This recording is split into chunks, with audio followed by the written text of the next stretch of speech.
Bonjour à tous et bienvenue à l'Institut des Libertés pour un nouveau délit d'opinion. Je suis comme en mon habitude avec Charles Gave. Bonjour Charles. Bonjour, bonjour. La semaine dernière, parce que maintenant les épisodes se suivent un peu, la semaine dernière j'avais laissé donc sur la fin de l'interview une question qui était l'économie mondiale va-t-elle reprendre? Ouais. Vous avez juste demandé de répondre par oui ou par non. Et puis aujourd'hui on va développer un petit peu plus. Par conséquent, vous aviez dit oui, l'économie va reprendre, mais avec des circonstances qui sont pas forcément évidentes. Donc je vais vous reposer la question et puis cette fois-ci on va avoir le temps d'en parler bien davantage. L'économie mondiale va-t-elle reprendre? Écoutez, la réponse est sans doute oui, mais ce qui est intéressant, c'est de se replacer 6 mois en arrière. Parce que 6 mois en arrière, la plupart des gens, dont moi d'ailleurs, pensaient que, compte tenu de la hausse des prix de l'énergie, l'hiver qui arrivait, enfin, la fermeture de la Chine, on imaginait que ça allait pas se passer très bien, et donc il risquait d'y avoir une récession qui était à peu près certaine. Et puis, il y a eu la réouverture très surprenante de la Chine après des manifestations Tout à fait. assez forte de la Chine, Chine, ce qui prouve que Xi n'est pas un imbécile, parce que l'imbécile, quand on est dans un pouvoir totalitaire et qu'il y a des manifestations, il va taper sur les manifestants, puisqu'il est tout puissant. Mais là, il s'est dit, je les ai enfermés pendant 3 ans, ils commencent à en avoir marre, donc il a réouvert un peu à la surprise générale. Et ça, par exemple, prenez quelque chose comme le pétrole, le fait que la Chine soit quasiment fermée à l'économie, ça a économisé 2 à 3 millions de barils par jour. À partir du moment où on démarre, ça va faire une demande de 2 à 3 millions de barils par jour de plus, mais qui se produira dans les quelques mois, une fois qu'il faudra recommencer. Puis on a eu un hiver extraordinairement doux en Europe, ce qui a aidé Tout à fait. ce qui a fait baisser le prix du gaz, le prix de l'énergie, etc. Et donc, entre la réouverture de la Chine et l'hiver doux, on a passé cet hiver de tous les dangers qui étaient de novembre-décembre à février-mars, pour l'instant, Sans grande difficulté. sans grande difficulté, ça s'est plutôt bien passé. Mais ça ne veut pas dire que les problèmes sont réglés, mais en tout cas, on a réussi À limiter les dégâts. à éviter qu'un système récessif très fort ne se mette en place. Bon, mais c'est une bonne nouvelle.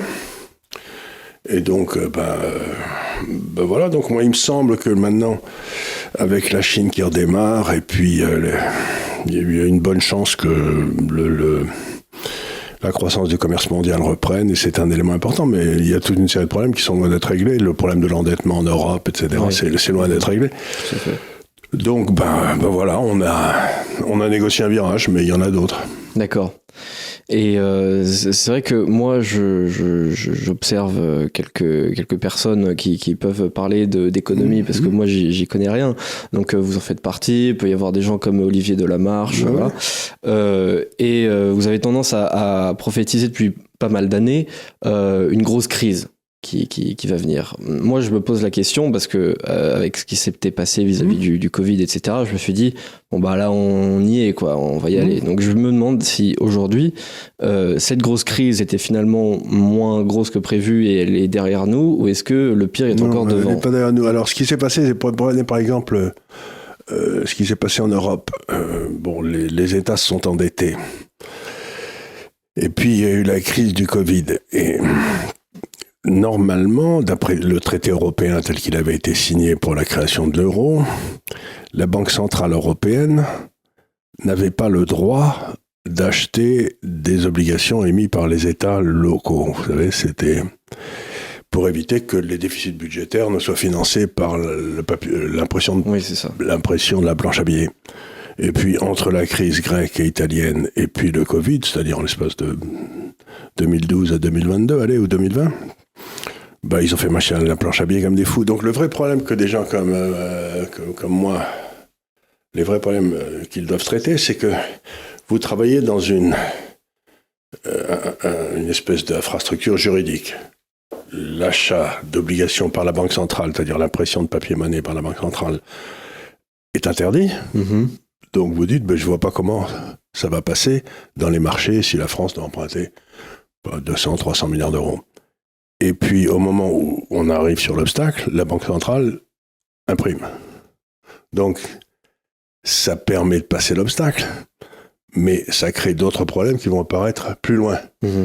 Et donc, je sais pas. Donc, le vrai problème qu'on a, c'est qu'on nous change le système juridique au fur et à mesure qu'on touche les limites. Vous voyez ce que je veux dire? Mais il y a un moment où il n'y aura plus rien à changer et on aura du mal à passer. Et quand je vois que le déficit du commerce extérieur atteint, je sais pas combien, 165 milliards, et que de la balance commerciale, et que le déficit intérieur est à peu près la même chose, je me dis, écoutez, on est en train d'arriver dans des scénarios qui sont complètement improbables. Je vois pas comment la France s'en sort avec un déficit intérieur, un déficit extérieur qui, cumulés, doivent dépasser 10%. C'est-à-dire qu'il faut trouver 10% du PIB français à emprunter cette année, plus rembourser les emprunts qui avaient été faits il y a 7 ou 10 ans. Vous voyez ce que je veux dire? Donc on va se retrouver... Alors je regarde ça avec stupéfaction et je me dis, bon, qu'est-ce qu'ils vont trouver? Alors la seule chose que je sache, et où j'ai eu parfaitement raison, c'est qu'en aucun cas il faut avoir des obligations françaises. Vous m'avez entendu dire qu'il fallait vendre toutes les obligations françaises, acheter des obligations chinoises ou des airs liquides. Celui qui a acheté des airs liquides et des obligations chinoises, il l'a fait très bien. Voilà, donc il est très difficile de prévoir l'avenir, comme chacun sait. Mais par contre, il n'est pas difficile d'essayer de faire des scénarios de ce qui peut se passer et d'exclure, quand on gère son propre argent ou celui des autres, ce qui n'a aucune chance de se produire. Et donc vous vous retrouvez avec ce qui reste. Et donc, là, je n'ai pas été particulièrement brillant sur le coup de novembre aujourd'hui parce que je ne m'attendais pas à ce que la Chine réouvre, ce qu'elle a fait. Bon, très bien. Mais, par contre, le portefeuille que j'ai recommandé dans l'Institut des Libertés, là, donc, lui, il a cartonné très bien. Ouais. Donc, il ne faut pas se tromper sur ce que vous cherchez à faire. Je ne cherche pas à être Madame Saïd de l'économie, je cherche à aider les gens qui veulent se constituer une épargne et la conserver sans se faire voler comme au coin du bois par l'État. Je cherche à préserver leur épargne. Donc voilà. Donc en quelque sorte, je n'ai pas été particulièrement brillant dans tout ce qui concerne l'économie. Pour ce qui est le portefeuille, je me suis plutôt bien démerdé. Quoi. Oui, d'ailleurs, vous le mettez à jour de temps en temps, ce portefeuille. Oui. Donc vous faites un article. Oui, on a fait à peu près 8% par an depuis 3 ans. Voilà, c'est ça. Donc ce qui est pas mal du tout. Ce qui est mieux que dans la côte derrière. Quoi. Ouais, tout à fait. À 8%, vous doublez votre capital en 8 ans. Ouais. Non. Ouais, donc c'est pas mal, ouais. C'est très correct. C'est bien. Oui, c'est sûr que c'est mieux que de l'avoir en assurance vie, ce qui est mon cas, par exemple. Ce qui est mieux que de l'avoir en assurance vie et d'avoir si vous aviez en obligation française, vous seriez, depuis 3 ans, vous seriez à moins 25. Ouais, ce qui est pas terrible. Donc moi j'ai fait à peu près plus 34 et eux ils ont fait moins 25, donc 2 c'est bien quoi, ça fait un bel écart. Et d'ailleurs justement au niveau de la dette et du déficit public, c'est justement la France en Europe qui est le pays le plus alarmant, parce que il me semble, mais il faudrait revérifier, mais il me semble, je suis sûr. Maintenant on est passé au-dessus de l'Italie, on est le dernier pays européen à continuer de s'endetter. Oui. Les autres ils sont passés à ce qu'on appelle en excédent primaire, c'est-à-dire où si on enlève les taux d'intérêt, le paiement des intérêts, leur déficit recule. Nous, on est toujours en déficit primaire, mais alors, on s'ennuie pas une seconde. Ouais, c'est ça, oui, c'est sûr, on s'ennuie pas. Ensuite, je voudrais un petit peu étendre la question au niveau un petit peu de la finance, c'est-à-dire qu'on utilise souvent dans votre domaine les terminologies bear market, bull market, tout ça.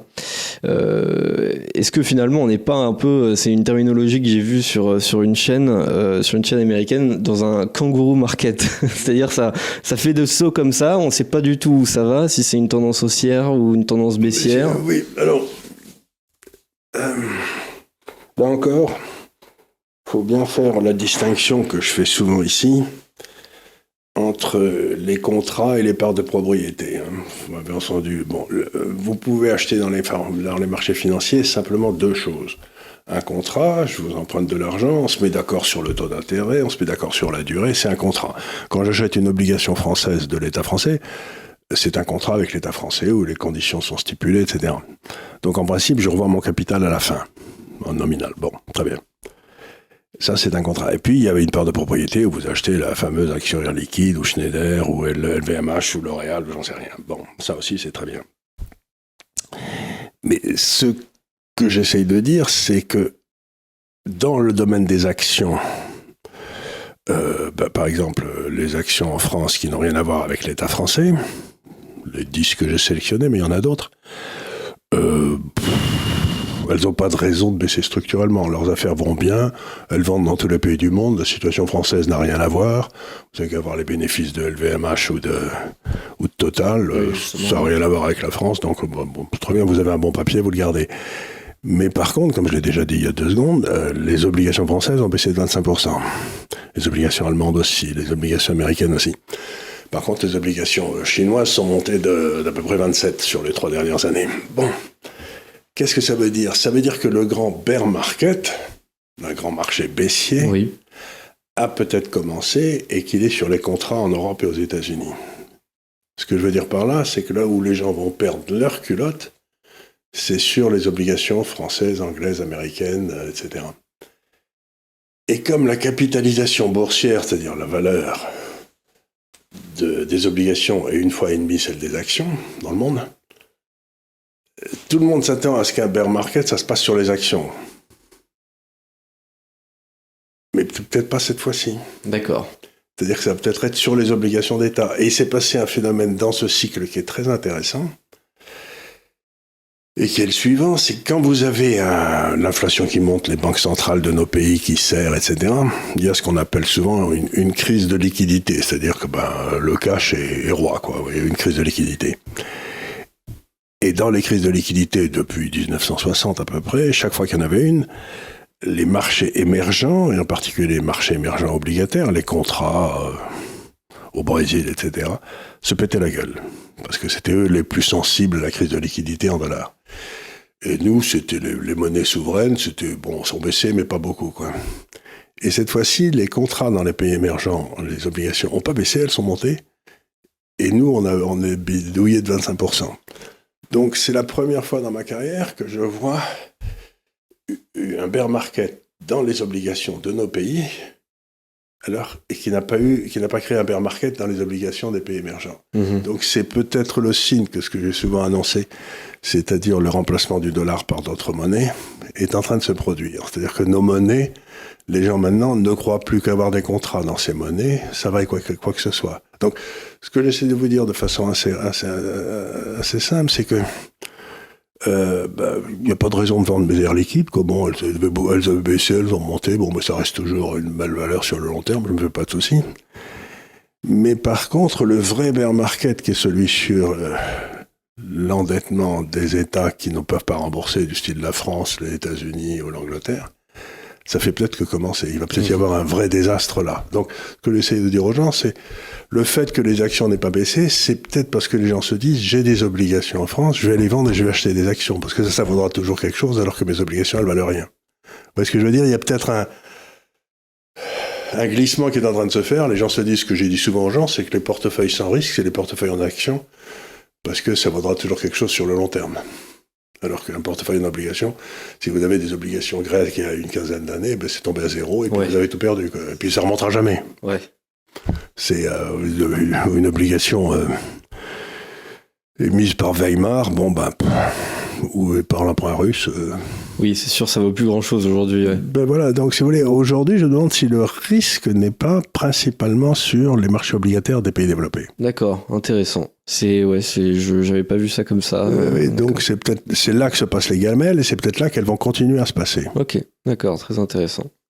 On a parlé de Total un petit peu. Alors justement, il y a une polémique que j'ai pas compris. Apparemment, il y a des gens qui ne sont pas contents parce que Total a fait 19 milliards de profits cette année. Donc apparemment c'est un scandale, mais moi ce que je retiens quand je vois ça, c'est je me dis on aurait peut-être dû prendre une partie de la caisse des retraites, investir dans Total, redistribuer les dividendes. Ne vous inquiétez pas, les bonnes caisses de retraite sont investies dans Total.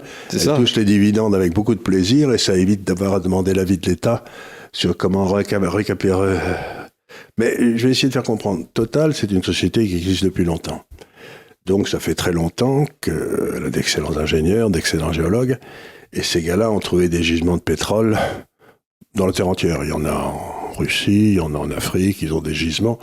Donc en quelque sorte, quand vous trouvez un gisement de pétrole, mettons qu'il ait une durée de 20-25 ans à venir, vous pouvez faire la valeur de ce gisement, mettons qu'il y ait, je sais pas, 1 million de barils par jour, j'en sais rien, ce qui serait beaucoup. Et donc vous dites, bon, il y a 20 millions de barils sous terre, le prix du baril est à 30, et les taux d'intérêt sont à, je sais pas, à 7. Donc vous calculez la valeur actualisée de ce gisement de pétrole. Et puis les gouvernements de l'OCDE, dans leur grande sagesse, décident de ne plus faire de recherche du tout de pétrole. Donc comme les moulins magiques et les miroirs magiques, les moulins à vent et les miroirs magiques, ça marche pas, tout le monde le sait, la demande d'hydrocarbures augmente, alors que l'offre n'augmente pas puisqu'on a arrêté de faire les recherches. Donc le prix monte. Ouais. Mais ça, Total n'a rien à voir avec le Schmilblick. C'est pas lui qui a décidé d'arrêter de faire des recherches. On lui a interdit, parce que les banques ne prêtent plus aux sociétés pétrolières qui font des recherches. Donc, qu'est-ce qui se passe? C'est qu'à ce moment-là, ces 20 millions de barils le jour, ces 20 millions de barils qui sont dans le sol, là, ben, la valeur monte. Et à la place au profit auquel vous vous attendiez quand le baril était à 30, comme le baril est à 90, ben, vous faites des profits superbes. Parce que c'est comme si vous aviez dans votre cave une série de caisses de Château Yquem qui valaient pas grand-chose il y a 30 ans et qui aujourd'hui valent la peau des fesses. Donc vous les revendez, vous faites plein de fric, quoi. C'est comme ça. Et si vous dites à Total, vous gagnez trop d'argent, ben le type il dit, mais attendez une seconde, moi j'ai fait une découverte il y a 30 ans, je l'ai mis en exploitation il y a 5 ans, j'ai je sais pas combien de millions de barils dans le sol qui valent ça, et à cause de votre imbécilité, les barils, la valeur de ce que je sors, c'est 90 à la place d'être à 30. Qu'est-ce que vous voulez que je fasse? Et ensuite, là-dessus, je vais payer des impôts. En quoi je suis responsable de ça? Et en quoi m'empêcher de gagner de l'argent, ça va rendre la crise des hydrocarbures encore pire? Oui, ça va pas aider qui que ce soit. Non, ça va pas aider qui que ce soit.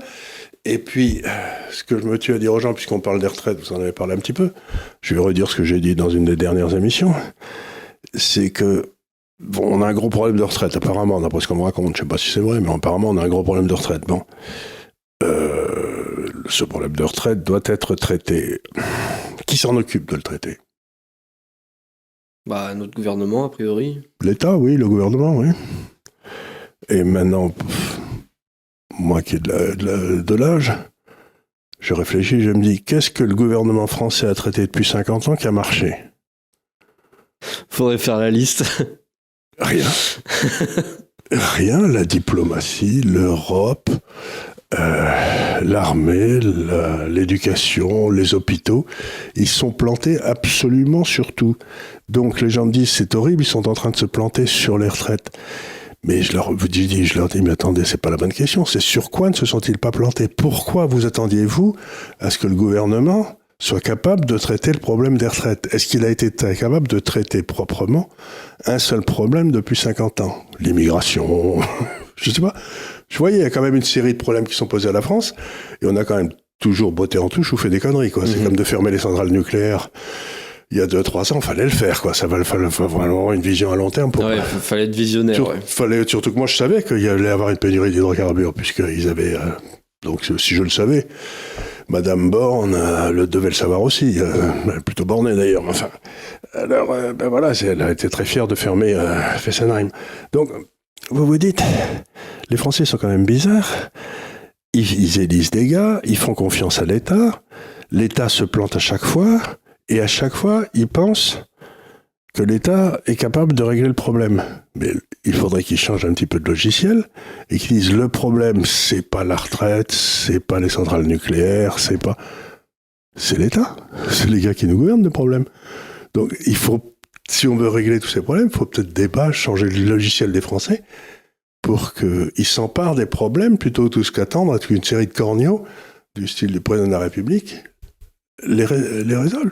Je veux dire, quand est-ce que les Français vont comprendre que le principal problème de la France, c'est son État? Oui, non, mais c'est vrai, et j'ai l'impression même que plus on a de problèmes liés à l'État, plus les gens en redemandent. Plus les gens disent, il faut que l'État fasse quelque chose, mais surtout pas, les mecs. Surtout pas.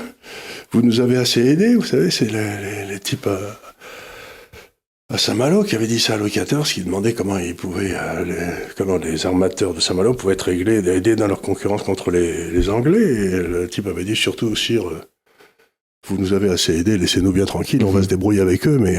Oui, ce qui a donné le titre d'un de vos ouvrages. Voilà.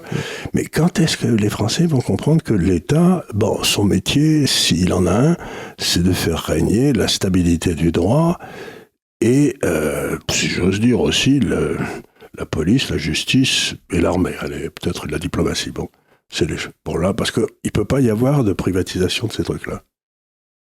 Mais quand on le voit gérer les hôpitaux...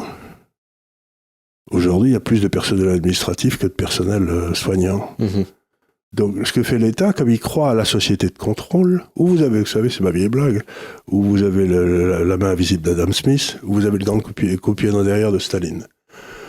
Comme l'État ne croit qu'au grand coup-pied dans le derrière de Staline, par définition, pour vérifier que vous et moi faisons ce qu'on doit faire, ils mettent quelqu'un dans notre dos, où ils vont vérifier nos comptes bancaires, où ils vont interdire le cash, vous voyez. Et donc, c'est toujours plus de contrôle.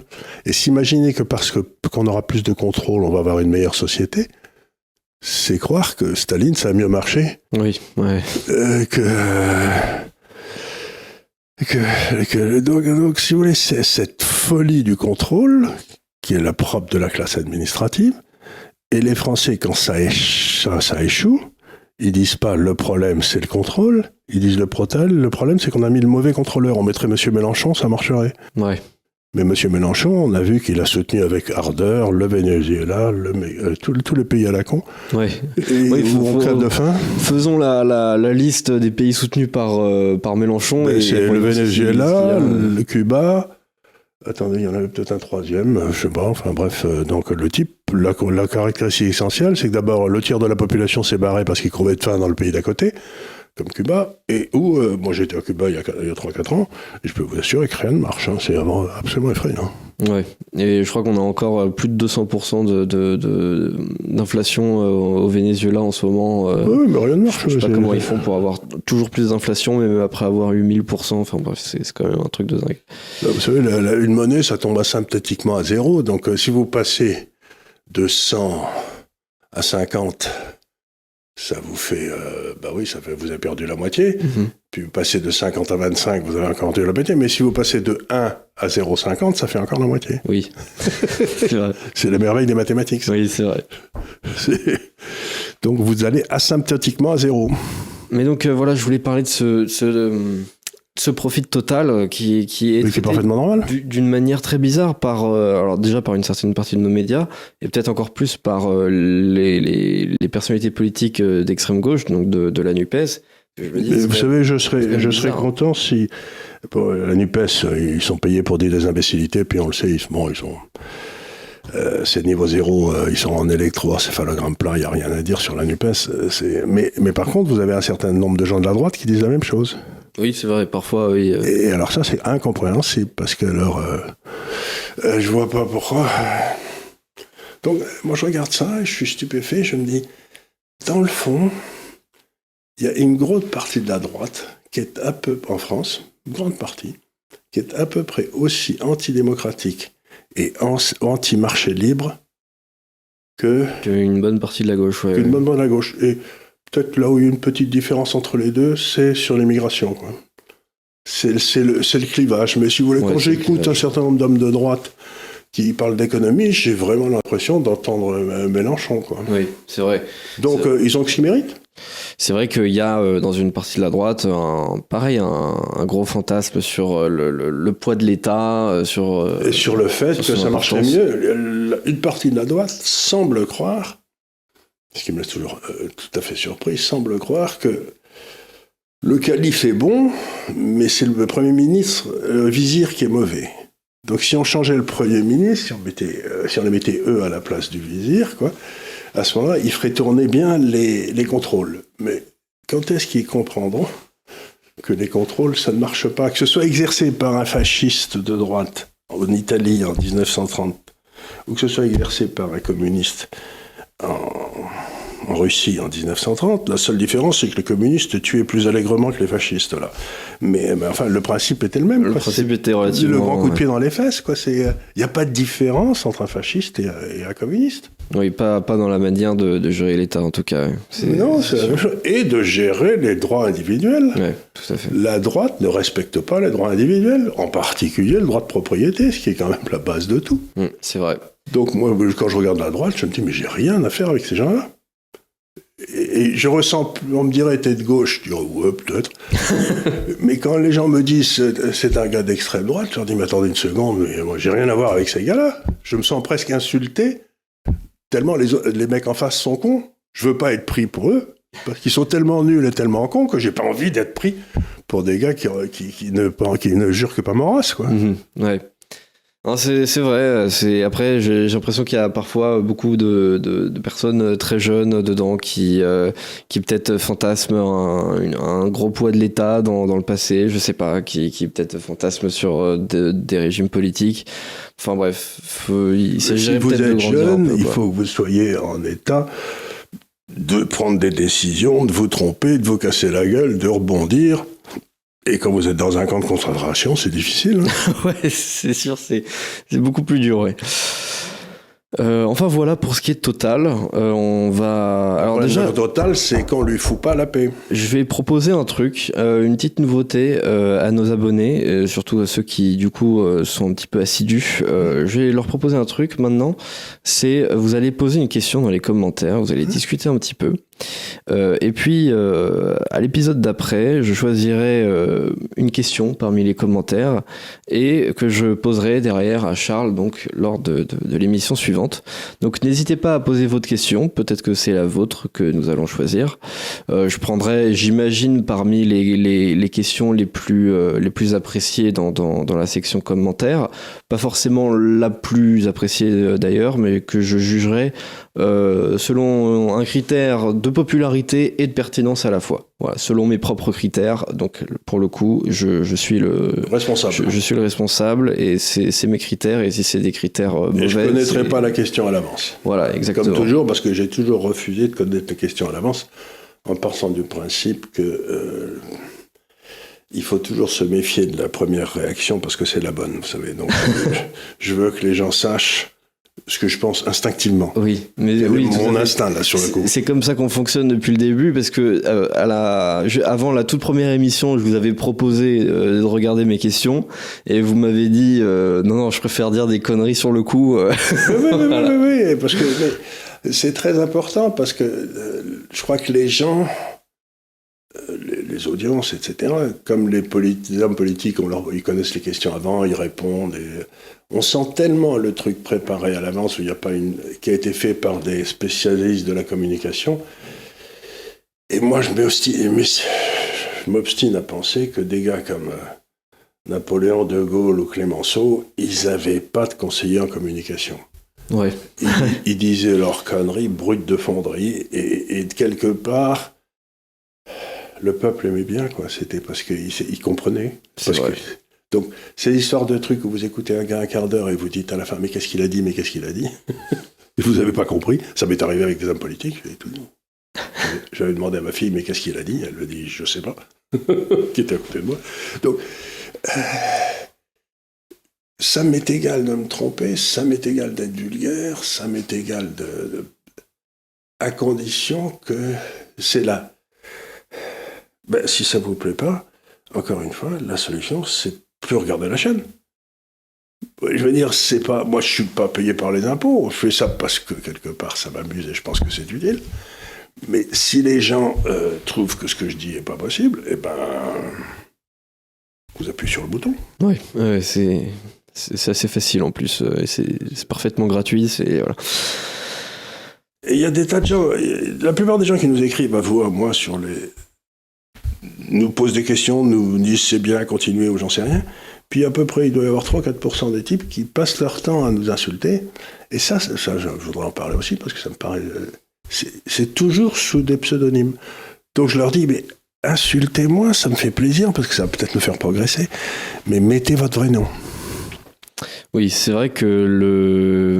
Mettez votre vrai nom, n'ayez pas peur. Le régime du pseudonymat, qui selon moi est quand même une condition normale de l'utilisation d'Internet, permet quand même à des personnes d'utiliser de leur liberté, non seulement de parole, mais je dirais plus de ton qu'ils n'auraient pas dans la vie réelle. Ou et ils ont plusieurs comptes, parce que moi qui ai beaucoup écrit, et puis j'ai beaucoup lu, et puis ma fille c'est pareil, eh bien si vous voulez, il y a des types qui font différentes signatures, qui mettent leurs commentaires à différents endroits, mais c'est le même, parce qu'il écrit de la même façon, je le reconnais. Ouais. Donc, je sais qu'il y a 2 ou 3 gars qui sont là, qui me détestent cordialement, ce qui est leur droit le plus strict, et qui mettent des saloperies, et qui signent sous différents prénoms pour donner l'impression qu'il y a des tas de gens qui, dans le fond, détestent ce que je fais.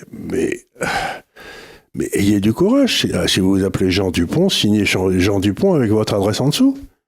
Et j'irai vous voir pour vous casser la gueule, et puis c'est tout, quoi. Non, je veux dire... Je peux le faire aussi. Hein. On se mettra à 2, allez. Le sujet suivant que je voulais aborder, c'est un sujet un peu plus léger, mais que je juge un peu important tout de même. On a le Puy du Fou qui s'est lancé dans le cinéma récemment. Donc ils ont sorti un film que j'ai vu, que vous avez vu. Vous l'avez trouvé comment ? Alors c'est, je vais vous dire, il y a 2 aspects dans ce film. Bon, il y a l'aspect construction historique, reconstitution, etc. Et c'est un film qui a fait quand même avec des bouts de chandelle. Hein, je crois qu'ils n'avaient pas de four, ils ont fait 115 jours. Enfin, mais donc, mettons que la partie bataille, n'importe quoi, aurait pu être, s'il y avait eu un budget plus important, ça aurait pu être plus intéressant. Moi.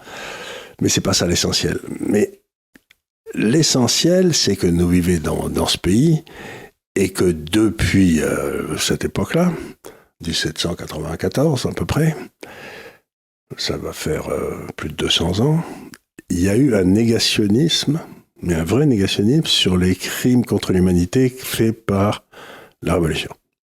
On n'a pas le droit d'en parler. Par exemple, ils avaient commencé la Révolution, quand vous lisez la Convention, eh bien vous voyez qu'ils avaient installé des usines pour gazer les gens. Gazer les gens, ça vous rappelle pas des trucs, hein ? Si. Noyer tous les prêtres dans la Nantes c'est ce qu'ont fait les communistes avec les prêtres russes qu'on appelle les popes,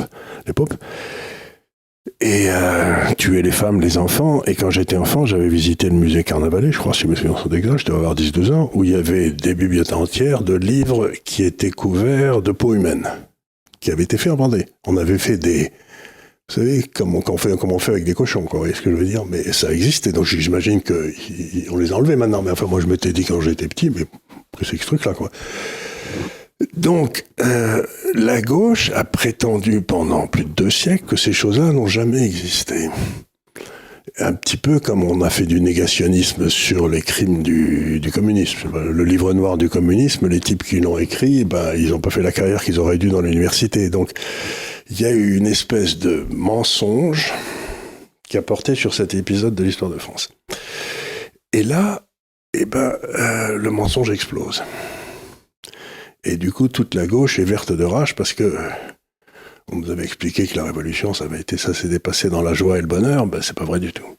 Donc pour moi, l'aspect film, il est intéressant parce que mais il y a qu'un personnage qui a un petit peu du poids dans c'est Charette, si vous voulez. Les autres sont des faire-valoir, mais par exemple, il n'y a pas un rôle de femme qui est la moindre pesanteur. Et donc, c'est intéressant, mais c'est pas l'essentiel. L'essentiel, c'est que pour la première fois, il y a un spectacle qui sort sur cette monstruosité, parce que c'est ce qu'avait écrit, je crois, Solzhenitsyn, qui était allé en Vendée d'ailleurs. Il avait écrit « La Révolution française, c'est la matrice de tous les totalitarismes des siècles suivants. Mmh. » C'est nous qui avons été responsables de parce que c'est nous qui avons inauguré la chose. Et donc, je trouve que c'est intéressant de voir qu'enfin, en France, c'est pas qu'on demande pardon, c'est qu'on a le droit, quelqu'un a pris sur lui la possibilité de présenter cette réalité historique que jusqu'ici on avait caché. Je trouve ça au poil. C'est vrai que c'est très intéressant de voir que par exemple dans le livre La ferme des animaux de George Orwell, on a une matrice commune qui est applicable à la Révolution française, mais aussi à la Révolution russe. Et aux nazis, à tout le monde. Hein. Ça va tout à fait pareil. Et donc c'est un film assez intéressant. Alors effectivement, j'ai même pas cité le titre, mais c'est Vaincre ou mourir évidemment. Donc film sur charrette, vendéen qui va lutter contre les révolutionnaires pour sauver sa terre. Et ça montre aussi deux choses qui m'ont laissé. Ces gens dans le film, etc., parlent beaucoup de l'honneur. Oui. Et dans le fond, une société aristocratique comme l'était l'Ancien Régime est fondée sur l'honneur. On préfère mourir que perdre son honneur. Oui, tout à fait. Une société démocratique comme la nôtre, l'honneur, ça passe un peu à la trappe, quoi. Donc, c'était curieux de voir cette valeur d'un seul coup apparaître, alors que, on n'en parle plus beaucoup. Ça, c'était c'est ce qui m'avait beaucoup intéressé. Ce retour de l'honneur était quelque chose que peut-être les générations qui viennent maintenant comprennent pas bien, parce que pour eux, qu'est-ce que c'est que l'honneur ? Tout à fait. C'est vrai que dans notre société aristocratique d'antan, on pouvait avoir une place assez élevée dans la société, mais derrière, on pouvait pas être planqué. On était obligé d'avoir une responsabilité. Typiquement, les nobles étaient obligés d'aller au combat, quoi. Voilà. C'était des chevaliers. Ils payaient ce qu'on appelait l'impôt du sang. Donc aujourd'hui, c'est l'inverse. On a un régime de planqués avec des gens qui, qu'on soit en guerre, qu'on soit en paix, ils vont être bien au chaud dans leur bureau. Et la deuxième chose qui apparaît aussi, c'est à quel point ces révoltes paysannes en France, parce qu'il n'y en a pas eu qu'en Vendée, puisque dans ma famille, une partie était d'origine alsacienne, et je sais que donc mon arrière-grand-père, ou je sais plus quoi, le bisaïeul, je sais plus, a fait sa communion en 1793 solennelle en France, dans une grange en Alsace, avec un prêtre réfractaire. C'était resté dans l'histoire de la famille, donc ça a dû se passer partout en France, en Alsace, en Vendée, il y avait cette atteinte à la liberté religieuse qui était... Et donc, ce qu'on voit aussi, c'est que les grands aristocrates et les princes de sang, comme le comte d'Artois, le futur Charles X, quand il s'agissait d'aller se faire trouver la peau, ce qui était leur devoir, dans une société régie par l'honneur, ils sont tous barrés à fond la caisse et ils ont laissé ce pauvre Charette mourir tranquillement tout seul. Donc on voit à quel point, dans le fond, la société noble de la fin du XVIIIe devait disparaître. Oui, elle était décadente. Oui, non, mais elle ne respectait même plus ses propres critères. Tout à fait. Et donc, quand pauvre Charette attend sur la plage à Artois, Artois, il envoie une belle lettre avec un sabre en lui disant surtout résister jusqu'à la mort. Oui, mais lui, il était resté tranquille en Angleterre. Donc, quand les élites, comme vous le dites, se défilent devant l'acte suprême qui est de mettre sa vie en jeu, elles n'ont plus aucune raison d'être. Et je me demande si c'est parce qu'on est en France aujourd'hui. Ouais. Et c'est très intéressant effectivement de voir. Alors, ça ressemble plus au final à un docu-fiction qu'à un véritable film. D'ailleurs, au départ, en fait, ça a été filmé comme un documentaire, donc avec un budget assez limité pour un film historique qui est 3 millions. Et en fait, les gars se sont dit... Astérix a coûté 65 millions pour donner une idée. Ouais, 75 même. Voilà. Dont, à mon avis, 90% est parti en budget casting et en budget pub. Parce qu'à mon avis, il reste pas grand-chose pour le reste. Et donc, en fait, ils ont filmé au départ ce qui devait être un documentaire et ils se sont dit, mais les gars, en fait, on a des images sympas, est-ce qu'on n'en ferait pas un film, quoi. Ça s'est fait un peu comme ça. Donc, derrière, le tournage a duré effectivement 18 jours, ce qui est vraiment pas grand-chose. Et d'ailleurs, la longueur du film, c'est 1h30 seulement, ce qui est très faible pour un film historique. Donc, ce qu'on peut en retenir, c'est que c'est pas nécessairement un chef-d'œuvre, mais que c'est une pierre dans le jardin. C'est une nouvelle pierre dans le jardin. Ouais. C'est un petit peu, si vous voulez, comme j'ai choisi la liberté en 1946, qui était la première chose dénoncée par un haut fonctionnaire communiste qui avait fui aux États-Unis les camps de concentration, le goulag en Russie. Bon, après ça, il y a eu des chefs-d'œuvre comme ceux de Solzhenitsyn, mais de temps en temps, il faut voir deux aspects. Il y a l'aspect de la dénonciation, et il y a la qualité de l'écriture ou de la filmographie. Bon, Sur le deuxième côté, je crois qu'on peut tous dire aurait pu mieux faire, mais c'est peut-être pas le plus important. Ouais, c'est vrai que c'est quand même un thème intéressant, surtout le journal qui a été absolument offusqué par l'existence même de ce film, c'est Libération. Libération qui est très prompt à dénoncer n'importe quel crime contre l'humanité dès que qui le qualifie comme tel, par exemple les actes de la France en Algérie. Bon, alors on peut en débattre, mais qui va derrière être absolument certain que ce qui s'est passé en Vendée n'est absolument pas un crime contre l'humanité. La terminologie de génocide, c'est un peu l'impression qu'on a aujourd'hui. Si vous voulez, si on tue des chrétiens au Moyen-Orient, aujourd'hui, Dieu sait comment on tue. Ouais. Oh, quand même, on va pas en faire une histoire, quoi. Oui, c'est ça. Alors que si on touche à un Palestinien, ça fait la première fois de tous les jours. Donc, il semble bien que nous restions dans la gauche dans l'idée assez simple que s'il y a une catégorie de gens, si vous les tuez, c'est pas pareil que si vous tuez. Ouais, c'est pas grave quelque part, oui. Si vous tuez un homme blanc, c'est ce que disait ce brave Sartre. Il disait si un noir tue un blanc en Afrique ou une mesure à cet effet, ça libère 2 personnes à la fois, quoi. Oui. Mais t'es dit, c'est intéressant comme façon de raisonner. Oui, c'est intéressant, oui, comme philosophie, oui.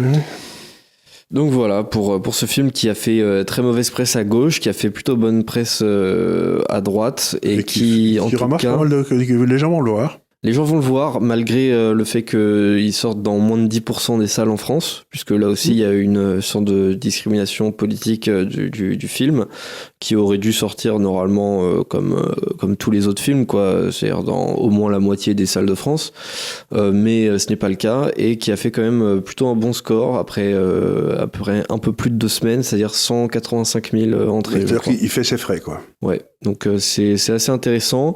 J'espère que ce sera encourageant pour des studios qui vont peut-être mettre davantage de moyens dans. Ils vont peut-être nous faire un puits du faux studio maintenant avec des vrais films. Oui, bah j'espère. En tout cas, là, en tout cas, c'est l'ambition de j'ai oublié comment il s'appelle, mais enfin, je crois que c'est le fils de Villiers qui s'occupe de ça.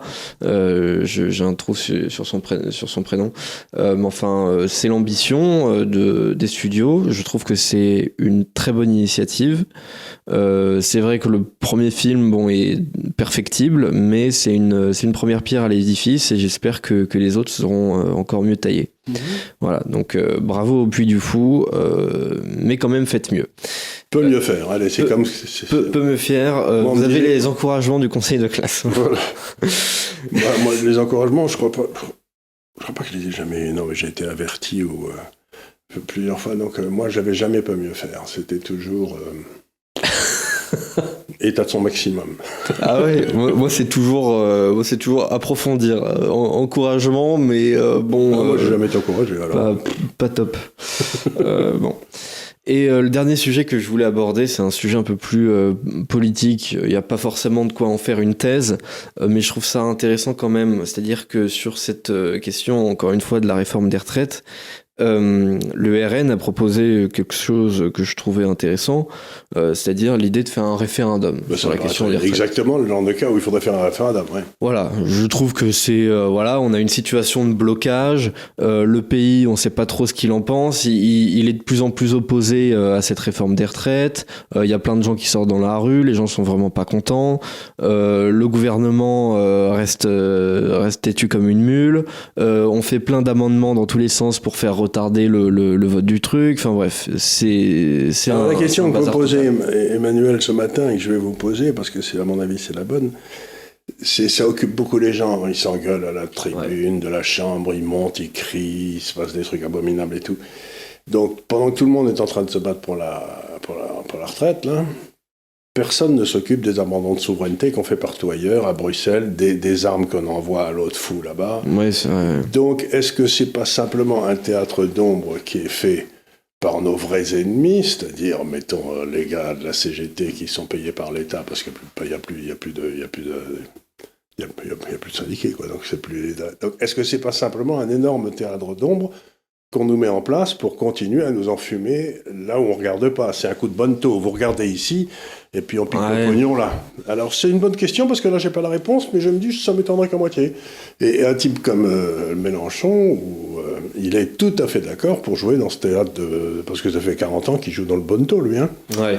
Et donc moi j'ai du mal à croire que ça a la moindre importance, mais je pense pas, parce que en tout cas la question de la livraison des armes, elle est pertinente d'autant plus dans la mesure où nous on en manque.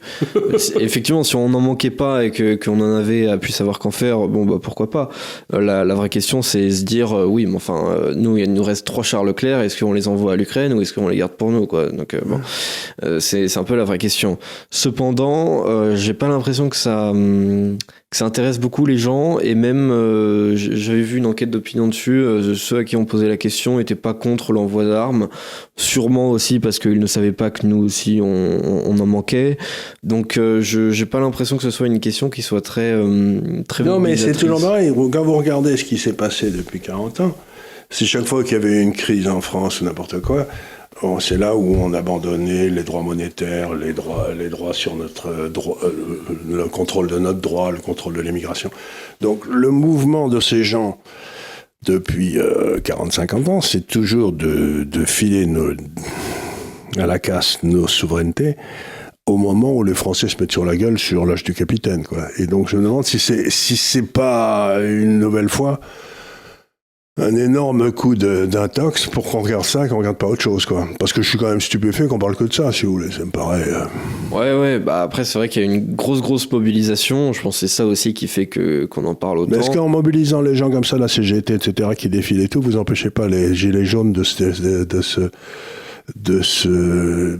sélectionner par eux-mêmes par la beauté des gilets jaunes, c'est qu'ils n'étaient pas menés par la CGT, et donc ça marchait. Tandis que moi, personnellement, je ne vais pas aller suivre un combat, pourtant mené par la CGT. Alors, j'ai été dans les Gilets jaunes, quoi. Vous voyez ce que je veux dire? C'est que je ne veux pas défendre l'aristocratie, soi-disant ouvrière, qui vit aux dépens des pauvres gens depuis 40 ou 50 ans, ce qui s'appelle la CGT-FO ou la CFDT. Donc, ce que je veux dire simplement, c'est, les gars, est-ce qu'il n'y a pas un grand jeu d'ombre qui est en train de se faire entre ces syndicats et le gouvernement pour nous empêcher de traiter les vrais problèmes? Je sais pas. J'espère parce que non, hein. Mais ça m'étonnerait qu'à moi. Parce que le gouvernement est quand même, a l'air quand même un peu embêté par cette grosse mobilisation. Ça fait partie du jeu. S'il n'avait pas l'air embêté, ça serait triste. Hein. On n'y croirait pas. Ouais, peut-être, je sais pas. Donc faire un référendum, moi, ce qui m'intéresserait, c'est qu'on fasse un principe de référendum qui soit applicable, pas simplement à la demande du gouvernement, mais par exemple qu'on fasse comme en Suisse, un truc qui s'appelle le référendum de révocation. C'est-à-dire que la Chambre des députés vote, et qu'ensuite on dise, on va maintenant présenter un référendum de révocation puisqu'ils ont une souveraineté déléguée, hein, ils représentent pas. Et donc pour dire, ce que vous avez voté là, les députés, ça ne nous intéresse pas. Mm-hmm. On le révoque. Ouais. Donc moi, je serais assez d'accord pour qu'on introduise le plus vite possible dans la Constitution le référendum de révocation. Moi, je trouve ça au poil. D'accord. Ouais. On laisse faire les hommes politiques faire leurs conneries, mais ensuite on dit non. Et ce que je trouve intéressant, c'est quand même que ce référendum, a priori, selon les sondages d'opinion, il serait gagné par ceux qui sont contre la réforme des retraites. Oui. C'est une réforme qui est de plus en plus impopulaire. Notamment, elle gagne en impopularité à droite, donc dans l'électorat RN, LR, Reconquête, tout ça. Mais la NUPES a rejeté... Reconquête à droite, vous ? Pardon ? Reconquête, c'est à droite ? Oui, selon moi, oui, quand même. Ah bon ? Enfin, droite radicale si on veut, mais on peut dire que c'est dans cet ensemble-là. Enfin, en tout cas, oui, on peut se dire aussi qu'il n'y a pas de droite en France. Hein. On peut se dire ça. Mais globalement, selon le clivage, je dirais que oui. Enfin, que en gros, LR, RN et Reconquête se situent à droite, quoi, globalement. Mais ce que je trouve intéressant, c'est que la NUPES a quand même rejeté cette proposition, elle fait partie du jeu, hein, de référendum de la part du RN. C'est-à-dire que c'est quand même un truc qui va dans son sens, mais elle dit, c'est ce que dit Sandrine Rousseau et ses copains, c'est parce que ça a été proposé par le RN, nous on vote contre. On vote mais pas. Ça me rappelle un journaliste qui était bordelais. Attendez, comment il s'appelait, qui était un très grand journaliste français des années... La Couture, c'était des années 70 ou 80, et il y a eu l'affaire des massacres du génocide au Cambodge. Mhm. Et le Figaro a commencé le premier a sorti une série d'articles sur les massacres qui se passaient au Cambodge et tout. Et on lui a posé la question, donc lui, il a dit non, tout va bien au Cambodge. Et on lui a posé la question, et il a dit je ne pouvais pas m'associer à une campagne qui était menée par le Figaro. Mm-hmm. Donc le type, on massacrait des millions de gens en Cambodge, mais ce qui était important pour lui, c'était de ne pas suivre le Figaro. Ouais. C'est vraiment le mec qui a le sens des priorités dans le bon sens, quoi. Ouais. Ben, je suis sûr que Mélenchon et compagnie, c'est pareil. Oui, non, mais pour eux, le vrai ennemi, c'est pas le pouvoir, c'est pas le vrai ennemi, c'est les gens qui proposent le référendum, parce qu'ensuite, ils n'auront plus aucun pouvoir.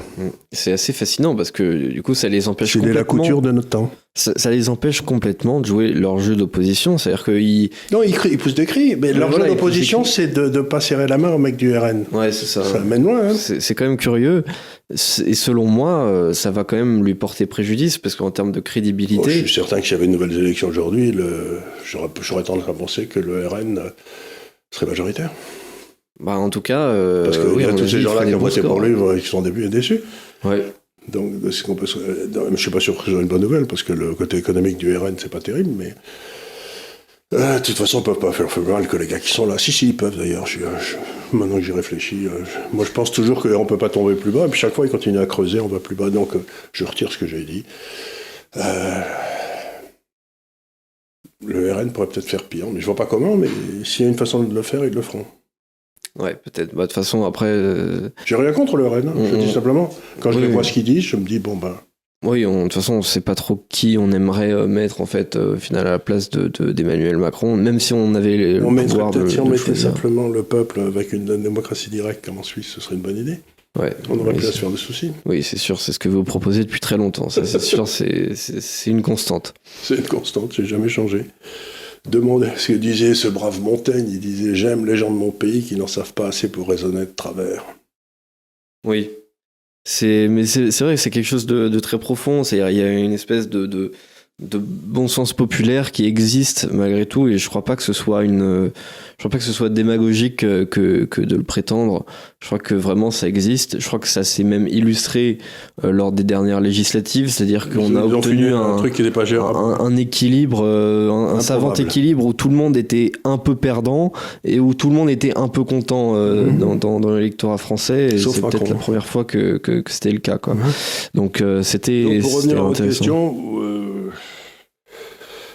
On a cette discussion sur les retraites qui n'a strictement aucune importance parce que de toute façon les enjeux économiques sont tellement faibles que puis il y a peut-être suffisamment d'argent et on pourrait arranger ça en 2 coups de cuillère à peau. On en a fait une affaire d'État. C'est encore une fois soit des imbéciles qui l'ont fait pour créer, ou alors c'est fait exprès pour nous amener dans un coup de bonneteau à regarder sous la mauvaise timbale, quoi. Ouais, peut-être. Je sais pas. Moi non plus. Mais ça m'étonnerait qu'à moitié. Ouais. Oui, non, c'est sûr, ce serait pas particulièrement étonnant. Après, là, en tout cas, en ce moment, je vois pas. Enfin, en tout cas, la question de la livraison des armes à l'Ukraine, selon moi, est pas un truc suffisamment impopulaire pour vouloir mettre un coup de bonneteau et vouloir le cacher. Non, mais qu'est-ce qu'ils sont en train d'essayer de faire ? Ils sont quand même en train d'essayer de faire passer la souveraineté militaire de la France, qui était pleine et entière sous le gaullisme, sous le contrôle des Américains. Donc c'est pas tellement l'Ukraine qui me gêne, c'est ce transfert de la souveraineté militaire.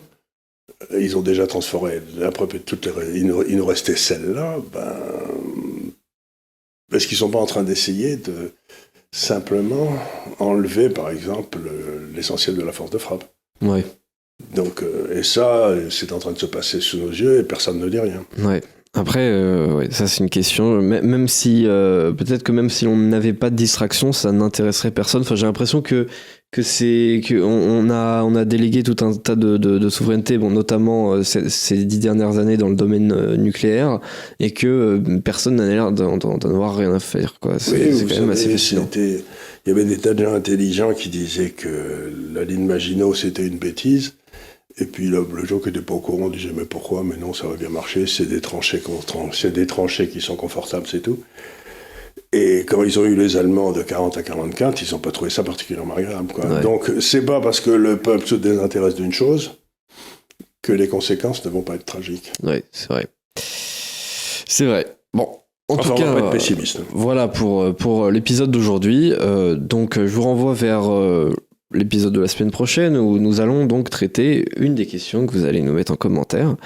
Et bonne chance pour voir votre question Et en ce qui sélectionnée. concerne la question de la semaine dernière, est-ce qu'il y a eu un effondrement de la consommation en France? Je ne sais pas si vous vous souvenez. Ah oui. La réponse est non. Ah oui? Oui, il y a eu une petite baisse de la consommation, mais pas du tout dans les proportions. On a baissé la vente de détail, on baissé de 4,5% sur l'année, ce qui est normal. Donc il n'y a pas eu l'effondrement retour à 2012 comme le truc avait. Ah, c'est curieux, parce que j'avais vérifié sur le site de l'INSEE, j'avais vu un truc qui corroborait. Après, je sais pas, Oui, moi j'ai regardé les ventes de détail et j'ai regardé dans le PIB la consommation. Et la consommation est en baisse de 1,5% et les ventes au détail sont en baisse de 4%. Et on est quand même très au-dessus, en volume. Et on est quand même très au-dessus de là où on était en 2012. Donc, D'accord. J'ai pas vu. Bon, écoutez, Voilà, ça devait être la consommation de je sais pas quoi, de machines-outils ou j'en sais rien. Ouais, il me semblait que c'est la consommation globale. J'avais vu sur le site de l'INSEE. C'était en gros, ouais, on redescendait là sur la dernière année, qui est à peu près au niveau 2010-2012. Et je sais pas. Enfin, moi, j'ai pas trouvé. Maintenant, on va continuer à creuser le sujet parce que. Voilà. Si vous voulez, je peux vous envoyer la source. Envoyez-moi ça, ça me fera plaisir. Bon, en tout cas, voilà pour l'épisode d'aujourd'hui. Je remercie tout le monde pour déjà pour votre fidélité et puis pour votre rétention d'attention, pour regarder ces épisodes en entier, ce qui est très important. Et je vous remercie, je vous renvoie vers nos autres pages, donc évidemment le blog de l'Institut des Libertés, où on en a parlé un petit peu. Vous avez mis un article récemment où vous mettiez un petit peu à jour justement le portefeuille idéal, vers nos comptes Twitter, et là j'ai une grande Instagram, satisfaction, j'y reviens rapidement, vous savez, quand vous gérez de l'argent, vous devez gérer de l'argent en fonction de ce que vous pensez, mais vous essayez aussi de faire un portefeuille qui tiendra le coup si vous vous trompez. Oui. Parce que c'est ça le difficile. Oui. Et ben là, les deux fonctionnent. Non, mais c'est pas ça. Mon analyse, je ne m'attendais pas à ce qu'il y ait un hiver doux et puis à ce qu'il y ait autre chose. La Chine qui rouvre, donc il n'était pas très bien positionné, mais il a très bien fonctionné quand même. Mm-hmm. Donc je me dis, j'ai bâti un bon portefeuille parce que il marche même quand j'ai tort. Oui, c'est ça. C'est un portefeuille antifragile, quoi. Voilà, c'est un portefeuille qui marche même si mon analyse n'est pas parfaite, quoi. Ouais, c'est ça. Ben, je trouve ça au poil. Ouais. C'est parfait. Bon, en tout cas, merci beaucoup. Merci beaucoup. Et puis à la semaine prochaine pour un nouveau délit d'opinion.